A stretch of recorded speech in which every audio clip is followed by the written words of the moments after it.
ಹೆಸರಿಗೆ ಮಾತ್ರ ಸೈಟ್ ಕೊಡ್ತೀನಿ ಅಂತ ಹೇಳಿ ಈಗಾಗಲೇ ಎಲ್ಲೆಲ್ಲಿ ವ್ಯಾಪಾರ ಮಾಡ್ಕೊಂಡಿದೀವಿ ಅಂತಕ್ಕಂಥದ್ದನ್ನ ನಮ್ಗೆ ಗೊತ್ತಿದೆ. ಇವತ್ತು ನಿನ್ನ ಸುಲಭವಾಗಿ ಏನು ನಿನ್ ಬಿಡಲ್ಲ. ಇವತ್ತು ಬರೀ ನೀನು ರಜಾ ಹಾಕೋದ್ರೆ ಬಚಾವಕ್ಕಾಗಲ್ಲ. ಬಹುತೇಕ ಹಿಂದೆ ಏನು ಲೋಕಾಯುಕ್ತರು ನಿನ್ನನ್ನು ಜೈಲಿಗೆ ಕಳಿಸುವಂತ ಕೆಲಸ ಮಾಡಿದ್ರು, ಮತ್ತೊಮ್ಮೆ ಕೆಲಸ ಆಗುತ್ತೆ. ಅದಾದ ಗಂಟೆ ನಮ್ಮ ಹೋರಾಟ ನಿಲ್ಲೋದಿಲ್ಲ.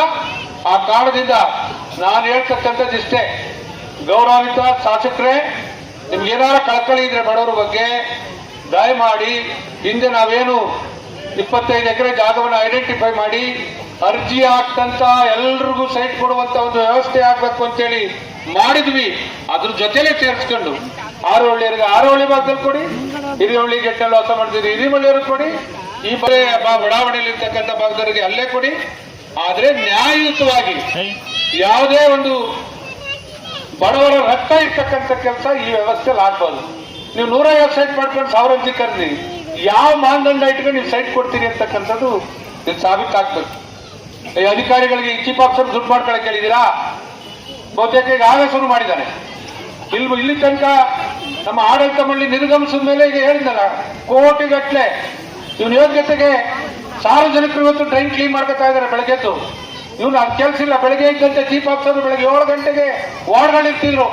ಇವನು ಒಳ್ಳೆ ಟಿಸಿ ಬಂದಂಗೆ ಬರ್ತಾನೆ. ಇಡೀ ದೇಶನೇ ತಲ್ಲಣಿಸ್ತಾ ಇದೆ ಪೆಟ್ರೋಲ್ ಡೀಸೆಲ್ ಇಲ್ಲದೆ. ಬಹುತೇಕ ಇವನು ಸಿಂಗಲ್ ಕಾರಲ್ಲಿ ಬರೋಕ್ಕೆ ಡೀಸೆಲ್ ಎಲ್ಲಿಂದ ಹಾಕ್ಸ್ಕೊತಾನೆ ಅಂತ ಗೊತ್ತಿಲ್ಲ ನಮಗೆ.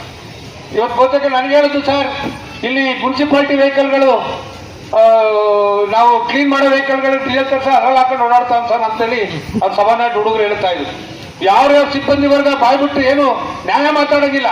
ನೀನು CR ಎಂಟ್ರಿ ಮಾಡಿಸ್ತೀನಿ, ನೀನು ಮನೆಗೆ ಕಳಿಸ್ತೀನಿ, ಜೈಲಿಗೆ ಕಳಿಸ್ತೀನಿ ಅಂತಕ್ಕಂಥದ್ದು ಮಾತೆತ್ತಿದ್ರೆ ಯಾರು ಒಬ್ಬ ರೈತ ಇವತ್ತು ನಮಗೆ ರಸ್ತೆ ಬೇಕು, ರಸ್ತೆ ತೊಂದರೆ ಆಗಿದೆ ಅಂತೇಳಿ ಹಿಂದೆ ಬಹುತೇಕ ನಮ್ಮ ಪೌರ ಕಾರ್ಮಿಕರು ವಾಸ ಮಾಡ್ತಕ್ಕಂಥ ಹಿಂದೆ ಎಲ್ಲ ರೈತರಿರ್ತಕ್ಕಂಥ ಜಮೀನಿದೆ.